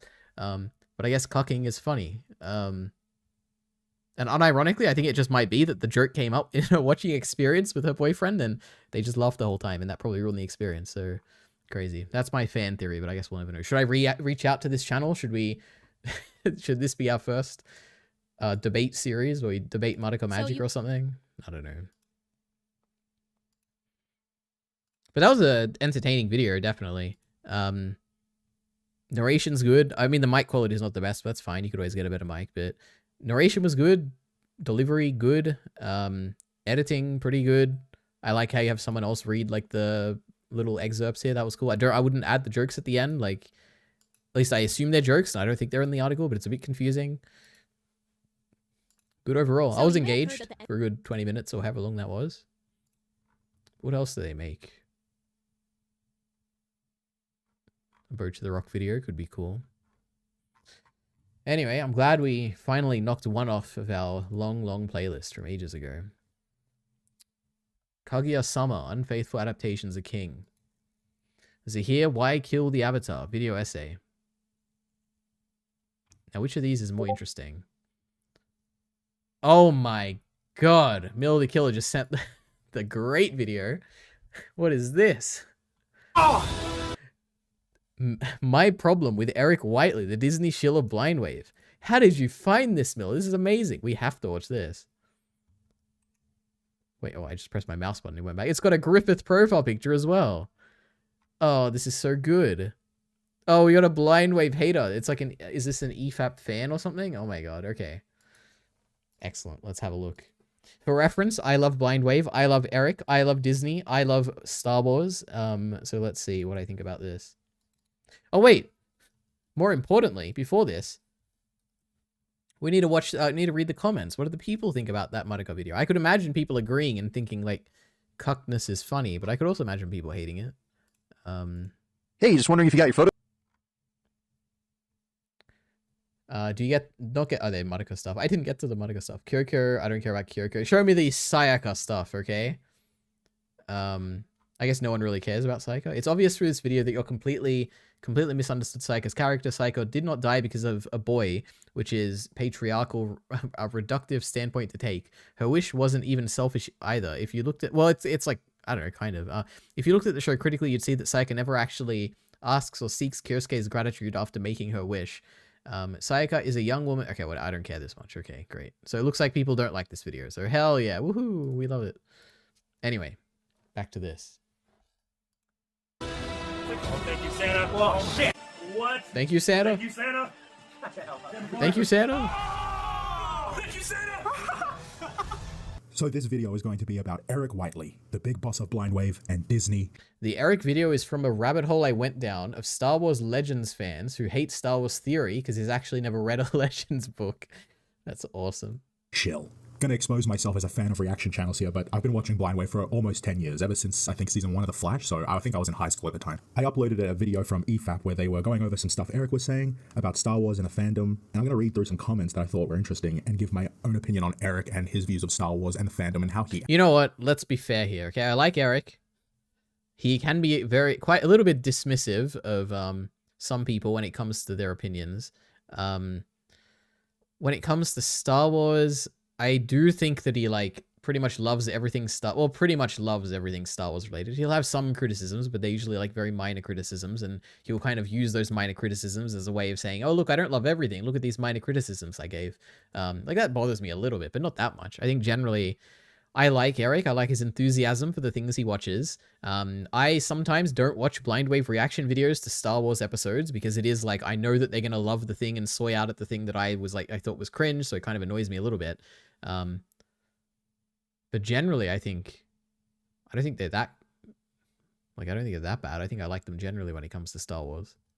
Acts about it. So the first comment here says, Blind Wave are very obviously compromised when it comes to Star Wars. I remember Eric voicing this. Now this I don't think is true at all. Like they have always liked Star Wars, unless they mean compromised in terms of like having a bias because they're Star Wars fans, which obviously is true. But... pleasure over Ragnar's drug addiction and Vikings, which in my experience is rare for any of them to do. Yet he eats up all of the Disney slop, including the egregious character assassinations of Luke and Obi-Wan. They are a good reaction channel though. I will agree that they do have some good reactions. Obviously, I am kind of a fan. I am a big fan of One Piece, and their reactions to the live action series were a lot of fun in my opinion. True. And here is also the comment that says, characters not talking to each other for the sake of the plot is an ick for him, yet the Acolyte has that same issue and he doesn't bring it up at all. Wait, what? I remember Eric saying in his Lucifer reactions, the characters not talking to each other about things they should do for the sake of the plot is an ick for him. Okay. And that's a good example of Eric not holding Disney Star Wars to the same standard that he does other shows. I mean, this is undeniably true. Eric is a Star Wars fan. He will definitely give it a lot more leeway because it's a Star Wars thing. And there's no issue with that. You know, I do that with Doctor Who, okay? There's different things I like about Doctor Who that I don't like in other shows. But if Doctor Who does it, I'm like, this is great. We love it. And Eric's the same way. And I'm sure everyone is the same way about things they love, like properties they love. And movies. And the second comment here says, I used to watch Blind Wave all the time, but it became clear that as long as it was officially Star Wars because of the license holder making it, that they will praise it eternally. Eric saying he preferred the Last Jedi Luke because it was the real Luke. That was the last straw for me. Honestly. I don't have any strong thoughts. Thinking Jake Skywalker is the real Luke or a believable progression of that character is just crazy to me. And peak shield mindset. Hey, what's the joke there? Jake Skywalker? Eric, the kind of guy who'd criticize things and then talk about how any critique is evil whenever someone disses Star Wars. No, I think it's like squarely in the like, I think he'd give like a, I don't know. I don't feel like Eric is, he kind of feels like the guy who would, He's the kind of guy who would like criticize. I mean, he's done this before. Like we've watched it on stream. He'll like criticize. He'll like give generic criticism and say, "Oh, there's a bunch of people who do this," but he won't like name the people. So it's like it won't be like targeted criticism, I guess, in a way. I feel like that's what he more is. Like I don't think he'd call out like a particular person and be like, "Oh, I can't believe you." Like I don't think he'd call out like Mauler specifically. Now I feel like maybe he's done that for like Star Wars Theory once or something. I don't know. From Eric Hill. I find it especially weird that he would think that when Mark Hamill completely disagrees with the characterization of Luke. Also, this is crazy that there's 14,000 views on a Blind Wave video. That's amazing. I didn't know that they would have that much like name recognition, but that's awesome. In the sequel trilogy. I said to Ryan, I said, Jedis don't give up. I mean, even if he had a problem, he would maybe take a year to try and regroup. But if also, he what's the... Wait a minute. Completely disagrees with the characterization of Luke in the sequel trilogy. I said to Ryan, I said, Jedis don't give up. I mean, even if he had a problem, he would maybe take a year to try and regroup. But if he made a mistake, he would try and right that wrong. So right there, we had a fundamental difference. But it's not my story anymore. It's somebody else's story. And Ryan needed me to be a certain way to make the ending effective. That's the crux of my problem. Luke would never say that.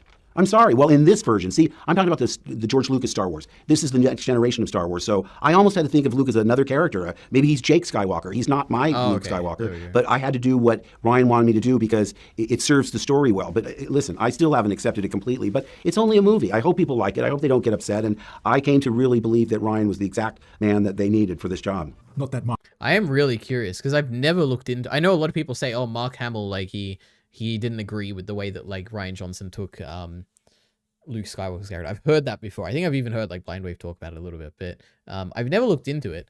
I wonder what like I should maybe watch this even on stream. Maybe just watch like the full thing this is from. Because to me this is like kind of surprising that he would actually be so against it and so like publicly. But I wonder if there is more context that makes this more understandable, I guess. Mark Hamill is someone we should be listening to half the time because he's kind of a Biden nut. But when it comes to Luke's character, I feel like he has some authority over how he should be portrayed. This next comment is a little harsh. He's a Biden nut. Oh my god. Crazy. John. Not that Mark Hamill is someone we... Also, what is like... I guess... Let me think before I say something really dumb.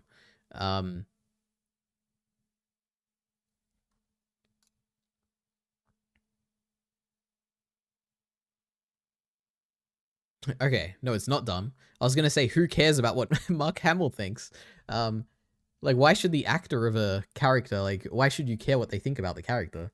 But separately also, I can understand in the context of this video, because I'm sure Eric from Blind Wave would care what Mark Hamill thinks. Because he is the type of person that would care about the people behind the things. He cares about, like, George Lucas and James Earl Jones's voice and things like that. So I can understand that, but...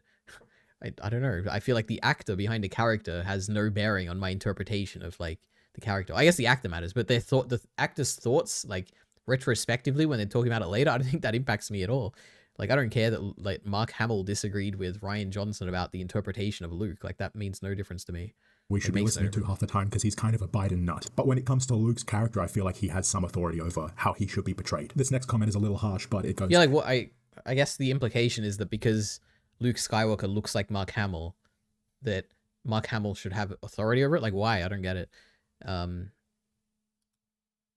Shouldn't the person... It's... Oh, God. Is it the mapper thing all over again? I don't know. Shouldn't the person, like, creating the project be the one, like... who would be responsible for all these things and have the authority? Like, shouldn't the director be the one? Like, shouldn't Rian Johnson or whoever's writing, even then, it wouldn't be the writer, it would be the director, the person in charge of everything. Shouldn't they be like the ones who do the interpretation stuff? This next comment is a little harsh, but it goes, these guys have always sucked. They shill for everything. They are, unironically, the nerd crew from RLM, Soy Face Reactions and all. Blind Wave, love them or hate them, is the quintessential positive-only reaction channel. It doesn't matter what is That is true. I mean, for the overwhelming, they have a positive vibe to them, that's for sure. Sometimes they don't like things. Like I know there's a lot of Flash and Arrow stuff they don't like, or a lot of Walking Dead stuff they don't like.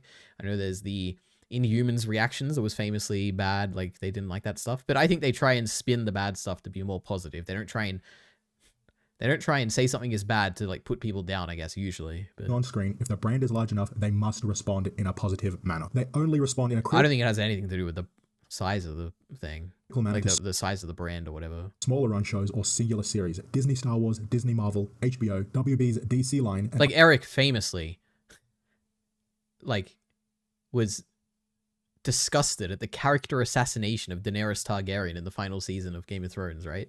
He was very clear in his disdain for what they did to that character. Yeah. Others like these are brands that Blindwave cannot speak against. Personally, I think they're bought. When it comes to the DC stuff, they are absolutely putting on a performance because they were directly involved in one of the TV shows. They were featured in an episode because of their reactions. Since they defeated a demon with the help of a dragon on national TV, they become a worldwide obsession. Oh, so quick! It was so fast. I can see us very much. We're gonna go back and look. Oh my gosh, we'll be keeping that secret. And if they were way more critical of the show, like the majority of people watching it, they definitely would not be included in that episode. It's the exact same thing you see with all these Disney shills who give positive reviews no matter what in hopes of getting special treatment and gifts and access from Lucasfilm. Okay. I don't know. Like what the I mean, I know that like in my mind I just don't like what firstly, I don't think this is the case. I don't think the Blindwave is like intentionally reacting positively because they want to get like offers from Lucasfilm to like go out to events or like get exclusive information or anything like that. But then at the same time, what evidence would I need to see? Like what would change my mind? I guess I mean obviously direct things like showing like, oh my god, they're being paid to like kind of, or they're being sponsored by Disney or like some spin-off of Star Wars in some way, or any property, I guess. What else would prove it besides just like direct payment? I guess like trying to hide criticism of something, like trying to silence criticism, maybe like deleting comments, but then even then like deleting comments would be like they could be doing it because they don't want to have hate in there, like maybe deleting like fair criticism or something, moderating their community in a way that like kind of suppresses fair criticism. That could be like a kind of way of shilling. Yeah, I don't know. I guess we'll see if I can't imagine there would be much to prove this. Yeah, I don't know. I feel like they could maybe get invited to the premieres and media stuff if they tried, but they really don't care. I feel like, yeah, probably. It is kind of surprising. I feel like surely they've been invited to places like that, but maybe not. Like they're big. I guess they're not that big, but yeah, I don't know. There's a problem with reaction channels. The performative side to appease the audience can't appease everyone. But if you're always positive, you get flack. There is a rare occasion where the show is so good, like Arcane, that the audience and the reactors are on the same page. Then it's enjoyable to relive the show through their eyes. I agree with that. That's how I see their One Piece reactions because I loved that show so much. It was a lot of fun watching them react to it as well. But when it's monotone, boring slop like Ahsoka, you see past the fake performance and then it's just over. Now we're just looking at Boogie2988, who's just sociopathically leeching off of the parasocial attention. Yes, my mother kiss twitted my fucking tip off! Yes, my mother kiss twitted my fucking tip off! Yes, my mother kiss twitted my fucking tip off! Or worse, if they don't actually have the capacity to see Ahsoka for what it is, then it's just sad, because you realize the reactor has no standards and will clap for everything, and now the reaction is worth nothing. And now we're gonna get to... I mean, that's, you know what? I think I agree, which is that that's why I didn't watch some of the, I don't remember if it was Ahsoka, there's some reaction from Star Wars, maybe the Acolyte that I didn't watch, because I'm like, oh, they're just like gonna love this, and I don't want to see that. I don't think it's them shilling though. I don't know, I think they just have they just love Star Wars, like a lot of people love Star Wars.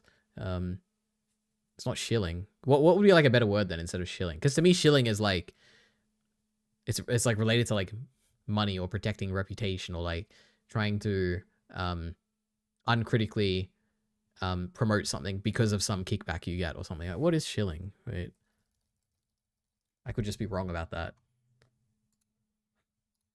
Slang? Is it slang? I don't even know.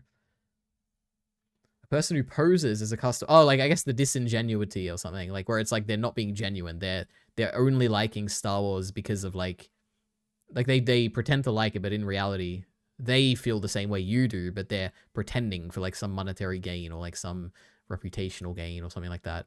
But I don't think them just liking Star Wars is any like type of shilling. What would it be though?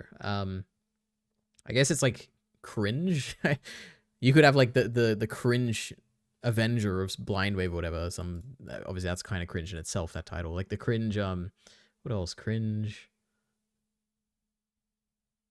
toxically positive or something. I don't know. The reaction is worth nothing. And now we're going to get to what really motivated me to make this video. Oh, we're getting the real evidence now. Let's see. Words of Anakin. This is where the fun begins. Worst thing Eric ever said was those who dislike the sequels just don't understand Disney's vision. They had no vision, though Eric would know that if he bothered to look beyond just consuming product. Though he won't. Fan projects and production specials make him angry for some reason, like his immersion is in danger. I agree 100%. People need to watch Eric. That is kind of... I don't have any clear evidence for this. Like, I don't have any videos I could refer to and be like, Eric said this, but I do feel a little bit like Eric does have some disdain for some fan projects sometimes. I do remember the famous, like, I talk about it on the stream every now and then, but the famous, like, mall fan movie thing where it was, like, mall... I keep saying like, it's bothering me, okay, guys? It was a fan film where Maul had a saber and it was, like, a big fight thing, and, Eric was criticizing every single element of it. And it was clearly because first it was a fan thing, and secondly because I think he likes his choreography a lot, and he does choreography, and he was like, these aren't as good as mine. Why are they so popular and all that? I don't know. Is in danger. I agree 100%. People need to watch Eric's old reactions to Theory's fan film, and then to something like The Acolyte or The Last Jedi to see the difference in his attitude. He is super nitpicky. Yeah, but that is, yeah, he is nitpicky, I guess, when it comes to fan films. I can agree to this. But what's low-budget fan projects, which is completely fine, but then when it's a Disney Star Wars media, all of a sudden, there's all this leeway. Same thing happened with the fan animation of Anakin versus Obi-Wan. As the creator spent 3 years making it to look as close as possible to the Clone Wars episode as can be, and Eric was annoyed about the similarities to the movie and it not being a high budget as official episodes. Bruh, when the Bad Batch returned, he was suddenly smug about it looking better than something else. There is like I wonder if he'll talk about this, but there is definitely, like I said before, about Eric's respect for the people behind something. He really does respect, like I said, James Earl Jones, George Lucas, I guess Mark Hamill. Like, he respects these names, and for instance, he wouldn't want like AI to replace them, or even if the AI was better at it, or he wouldn't want like someone to say that they understand Star Wars better than George Lucas, who created it. I feel like I've definitely seen him do stuff like that. Now, I did watch through their reaction to the Clone Wars animated fight scene between Anakin and Obi-Wan, and I'll link that actual fan film in the description for you guys if you want to check it out. It's pretty decent, and I will say he was extremely nitpicky and critical of it to a crazy degree when compared to when he watches Ahsoka or anything. I'm curious how many years ago this was. Oh, wait, no, this is just the video. Oh, it's 1 year ago. I guess it can't be that recent. I mean, it can't be that old. Else made by Disney that is just complete slop. He clearly holds himself to a high regard, and his opinions on how fight scenes should be made or how they should be choreographed or how characters... This is true, I think. ...should move, and he is clearly a big fan of lightsaber action, which most Star Wars fans are, but I have a feeling that that's what he cares about the most when it comes to portraying Jedi and Sith. Or at least... That's probably true. I mean, he is a choreographer, like when it comes to Star Wars. He has like... He's been in competitions, he's judged competitions, like that is his thing. I think he's proud of it.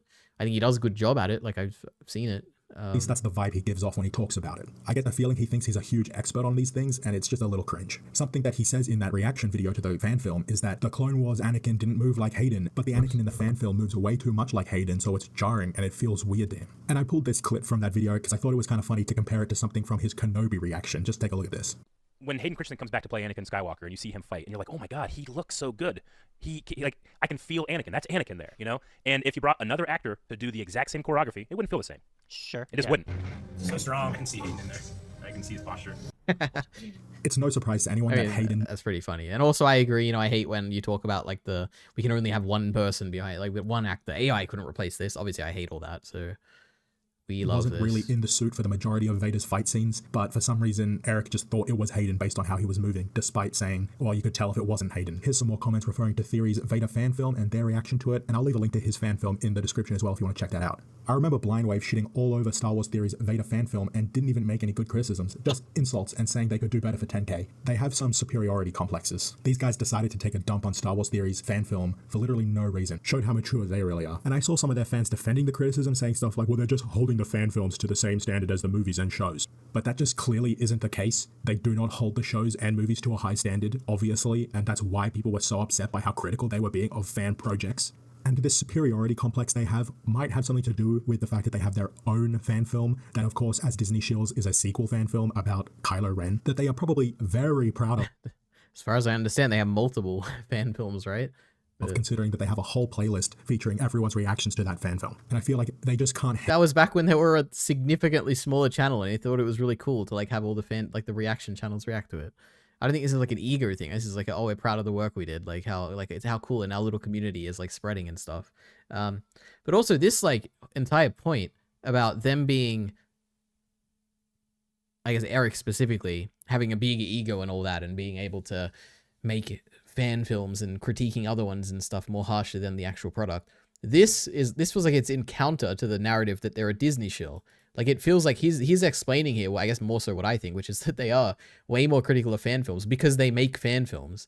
And they're less critical of the official stuff because they don't make the official stuff, and they respect the people who make the official stuff more because they don't see them as peers. They see them as like higher beings, you know, which is like not shilling behavior. It's like, I don't know, behavior to do with your capabilities or something. I don't know, but I think this is going against the shilling narrative of this, considering that they have a whole playlist featuring everyone's reactions to that fan film. And I feel like they just can't handle the idea that other people might be making fan films that are just as good, if not better, than theirs. Obviously, I don't know exactly what they're thinking, but Eric himself comes off as extremely smug about his Star Wars takes and his opinions on how fights should be done. And the amount of times I've heard him say like, oh, a good choreographer knows how to choreograph the camera as well. Like, shut up, dude, what are you talking about? I understand being a fan of good fight scenes, but when you're watching Disney Star Wars, you don't seem to really give a shit. You just praise it because it's Star Wars and you love Star Wars and you just want to be positive. At least that's what you say. Like, Rosario Dawson was clearly not physically capable of putting in great performances with sabers, but I don't see this guy talking about that at all. He's just praising it because it's Ahsoka and it's Anakin and oh my god, Hayden Christensen is back. Yeah. Wait, what was the did I just forget? What was the clip from Ahsoka where he was praising the fighting scenes? Because I actually don't even remember a single fight with Ahsoka fighting in the live action thing. But what did Eric say, like, about her fighting great? I'm curious, because that'd be a good thing to show, like, a scene which is obviously bad action from Ahsoka, and then showing Eric reacting to it in a positive way. I don't know. Thank you, Dave Filoni. Thank you, Dave Filoni. And I feel like for Eric, it's all about the rule of cool. If something looks cool, then it doesn't matter to him if it makes sense or not. He won't even think about it. You just look at episode 5 of The Acolyte, Jackie versus Camille. Great fight, but she's a Padawan and he destroyed a bunch of Jedi Masters, so it just... Don't people, like, universally love this fight? Is it that strange that, like, Eric, who already loves Star Wars, is also gonna love this fight? I don't know. Just makes them all look like shit compared to her, and of course she looks amazing compared to all of them. We have a Jackie hater in here. That's great. Is that even her name, Jackie or whatever? I can't believe people hate her. She's so great. Those fucking idiots who got demolished. And speaking of The Acolyte, it kind of highlights another problem with Eric, that he is so dedicated to Disney Star Wars and supporting Disney Star Wars that he definitely doesn't give a shit about the EU, which is, in my opinion, the real canon of Star Wars. You know, Why is it the real canon? That's crazy. Wouldn't it be like there was levels of canon back then. The G level canon is the George Lucas canon, and so on and so forth. It's so wild that Acolyte and Last Jedi are the only things in Star Wars, in Disney Star Wars with good lightsaber fights. Does The Last Jedi have a good lightsaber fight? What's the good lightsaber fight? I guess, I don't know. There was the one in the throne room that I didn't like that. And there was the one at the end with Kylo. That was kind of cool, but it was quick. But the Acolyte was, yeah, I have to admit, I love the fighting in the Acolyte, despite not liking the show overall that much. God, it's so funny. Watching Squid Game after watching the Acolyte, it's like, it's so crazy. He's such a different character in Squid Game and Acolyte. It's so great. These idiots, not just Eric, but all of these people praising the fact that Plagueis was in The Acolyte, despite it basically ruining the Plagueis novel, which completely eclipses The Acolyte in every aspect. I would highly recommend... I mean, it's like saying... Like, the Revenge of the Sith novelization is way better than the movie, but I love the movie, okay? So that novel to anyone who hasn't read it, and if you're interested in an actual story about the Sith, which The Acolyte was marketed as, the Plagueis novel is where it's at. I've been listening to the audiobook, highly recommend it, it's pretty awesome, check it out. But back to Eric, he has talked about how, oh, Disney retconned the EU and now I have to get used to this new canon, and he acts like it was a big deal to him, but I don't get the feeling that he really cared that much at all. He loves the Clone Wars. Alright, this video would benefit greatly from more clips with Eric. He loves Rebels, he loves everything Disney Star Wars is, and I just can't imagine him ever caring about the expanded universe, just like Filoni never cared about it. He loves everything that people hate about the sequels. He is a big Rey fanboy, and he loves plagiarizing the EU. And Filoni cockjockeys like Eric are all for him doing that because they think he's the fucking Star Wars messiah. The problem with Eric is that he's so much of a Disney shill that you can't even really argue with him or have a real conversation with him. He just does not recognize the obvious flaws in Disney, or he just doesn't want to. Whereas someone like Star Wars Theory, he understands. I'm curious, like, I don't think I've ever seen Eric discuss Star Wars with, like, people who aren't Blind Wave, right? Like I've seen him lecture Star Wars, like to the normies, for instance, and I've seen him maybe in like the Star Wars competition stuff. But like, what is he talking about here when he says like you can't argue with him? Like who has tried arguing with him? Like has he ever had like a podcast he's on where he talks about Star Wars? I've never seen it. Maybe it is out there. If it is, I'd love to watch it. Like with another audience, not just like his fellow Star Wars fan people here. Like, does not recognize the obvious flaws in Disney. like why do you think that he wouldn't be open to like having a discussion with someone is what I'm wondering, because I feel like he would be. Or he just doesn't want to. Whereas someone like Star Wars Theory, he understands that since Filoni was in charge of a lot of the stuff going on while The Acolyte was being made, Filoni is partially responsible for that show being as bad as it is, and he is sort of disillusioned with Filoni at this point. And Star Wars Theory, unlike Eric, is able to be critical of Star Wars and understand... Okay, this whole time I thought this was like a Mauler fan, but is it a Star Wars Theory fan? That's kind of cool. When it is not up to our standards as Star Wars fans, real fans. Unlike a lot of these Disney... Real fans, true. Oh my god. The throne room scene. You know what? I'm so sad that Corridor Crew made that video where they talked about how bad the choreography was of that scene, because I hated that scene right from when I first watched it. And now everyone pretends to hate it because, oh my god, look like they like the lightsaber disappears mid-shot or something, and oh the fighting is so stiff and the people are waiting. I noticed all that in my first watching, okay? So I didn't like it immediately. Now if I say I don't like that scene, everyone's gonna be like, it's because of the Corridor Crew. You like watch that video, and no, I just don't like it, okay? But I'm glad Miller likes it, okay? Anyway. These Legends guys are funny as completely deluded that they were always meant to be canon. It's a little respectable, refreshing from the normal woke versus anti-woke thing. I mean, yeah, this is fine. This is just fandom war stuff. Like fandoms always have these disagreements within themselves. Do you think anyone's ever been mad that like a Big Finish audiobook has like contradicted something that happened in Doctor Who? I wonder, because that'd be a funny video. Someone making like a rage video about that. Or even the other way around, I guess. The new season of Doctor Who, the woke season of Doctor Who, like overriding something that happened in a Big Finish previously. Anyway. But always meant to be canon.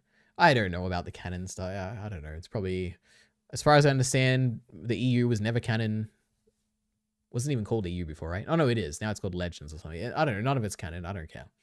Like, they hate the Clone Wars because Filoni contradicted the EU and have conspiracies that Filoni made decisions behind Lucas's back. It's funny. I don't know. You can just watch the two of them hang out together and some random behind-the-scenes clips and see that that was not the case, but I don't know. Who knows? I mean, it would suck if you read something and then something else contradicted it and everyone goes with the contradicted version because it's, like, newer or more popular, but... I guess I can empathize, you know, I'll sympathize, how sad, but... Shills who are sort of the new age Star Wars fans who didn't grow up watching Star Wars, didn't grow up reading these books, didn't grow up playing these games. They watched The Force Awakens and the sequel trilogy was their introduction to this franchise, and that's why you get the sense that they don't really care about Star Wars on the same level that the real fans do. They don't have a lot of love or respect for characters like Luke or Han or Leia or even Anakin. They want Ahsoka. They want her to be the main character, and Filoni wants that too, and these Filoni cockjockeys are all for it. They don't see a problem with Ahsoka or even Rey being given Luke's storylines. Heir to the Empire, the new Jedi Order, that's all being taken away from Luke and given to these new characters that don't matter. And that's another problem with Eric. You know, it's kind of funny to think about. But a video like this can only be made now because the majority of Star Wars is still stuff that came out. I mean, the majority of like the movies or whatever is still stuff that came out before Disney took over.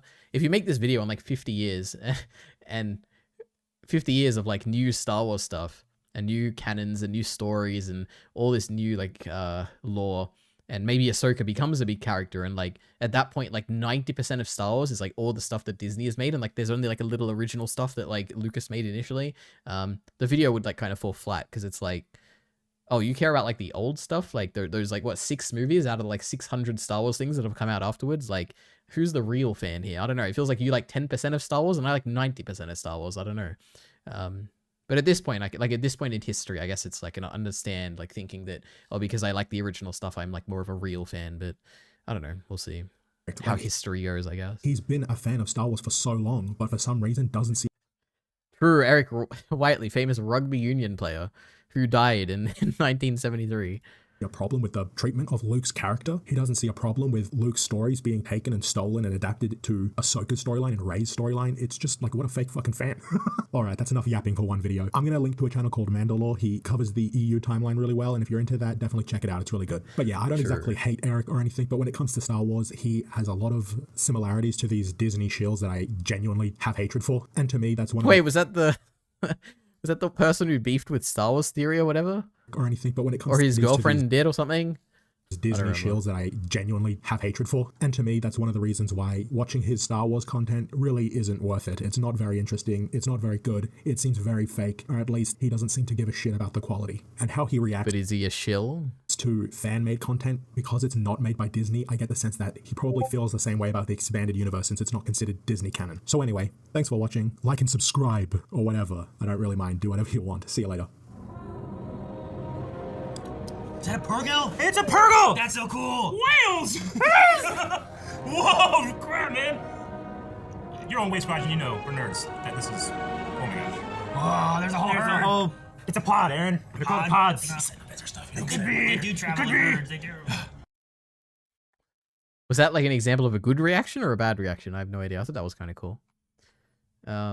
Anyway, is this going to be a bunch of Blind Wave hate or a Blind Wave defense? We'll see. I remember when Blind Wave reacted to the Honest trailer, The Force Awakens, and Eric got so butthurt that Honest trailers called Rey and Mary Sue during the starring section. The Kyle Katarn YouTuber does the same thing, and I noticed it years ago. Will always, usually too harsh to criticize any fan film or project, but won't say shit about the official Star Wars shit.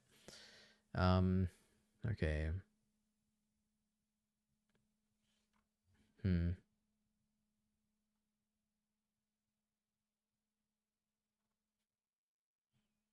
Nice looking at the creator that I used to like, yet I'm so glad I moved away from Blind Wave. 11 out of 10 for the surprise tipples. Ironically, the channel is called Blind Wave. True. Okay. God, that's grim. You know what? I don't remember what is grim, but true. Yeah, it's Star Wars Explained. That's funny.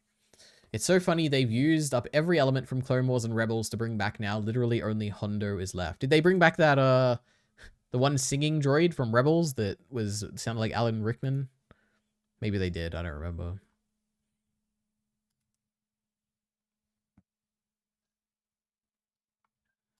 Okay.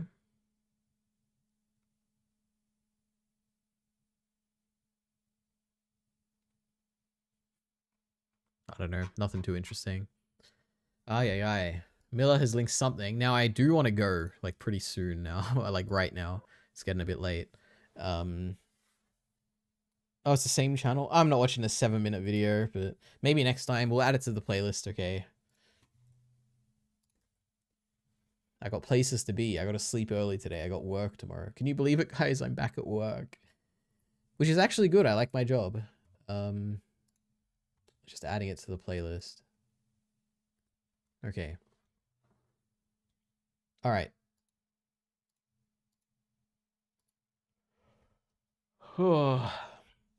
Is there anything else to talk about? I don't think so. Let's watch this. It started off with someone who's absolutely self-centered, has more money than they could ever spend, is spiritually dead. Then by the end of it, the last suit he has isn't even designed for him to be able to survive using it. The first suit is all about, and by the end, you're willing to give the ultimate sacrifice so that community can thrive. It's a complete 180. Cool. Anyway, I will return probably a while. It's going to be a while. So tomorrow I'm recording Chainsaw Man. Actually, I should probably announce this if anyone is actually still here. Most likely, tomorrow I will be streaming the Chainsaw Man discussion with Kyle on Ordinary Ari, I think. I want to try that at least once and see how it goes. So maybe tomorrow you might, I guess if you don't subscribe to Ordinary Ari, go to Ordinary Ari right now. If you're a Chainsaw Man fan, subscribe to it, because tomorrow you might see a live show up here. The first one in like a year, where it'll be like a Chainsaw Man thumbnail, and we'll see. But we'll probably be streaming that. Maybe not. I guess we'll see, but most likely. So go check that out if you're interested. Then the next day, we're probably recording a Star Wars discussion. Isn't that ironic? We just talked about Star Wars.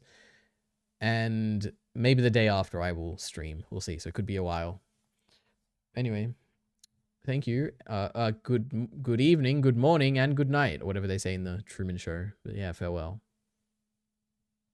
I'm just staring at the camera, by the way, because I don't know how long it takes to cut out. Oh, wait, I just saw a chat show up. Now I need to look. Let's see. They spent a whole chapter explaining what mutual benefit is. They spent a whole chapter explaining what mutual benefit is. Oh, Chainsaw Man. Okay, you're making a Chainsaw Man joke. Very funny, Miller. Very funny. Okay. It was a good chapter, you know. I mean, it was, yeah, actually, you know what? It was good. Oh, I'm so excited. I guess Chainsaw Man spoilers, everyone. If you haven't read the Chainsaw Man manga, leave, because I'm about to spoil something pretty big. I guess now I'll say it very clear for anyone who didn't see that discussion. Yoshida is not the octopus devil, okay? So that is I have said it firmly. I made a bet with Kyle. He is absolutely not the octopus devil, and I'm waiting for confirmation next chapter where it was revealed that he is not the octopus devil. So anyway, with that out of the way, thanks for coming. See you the next time I stream.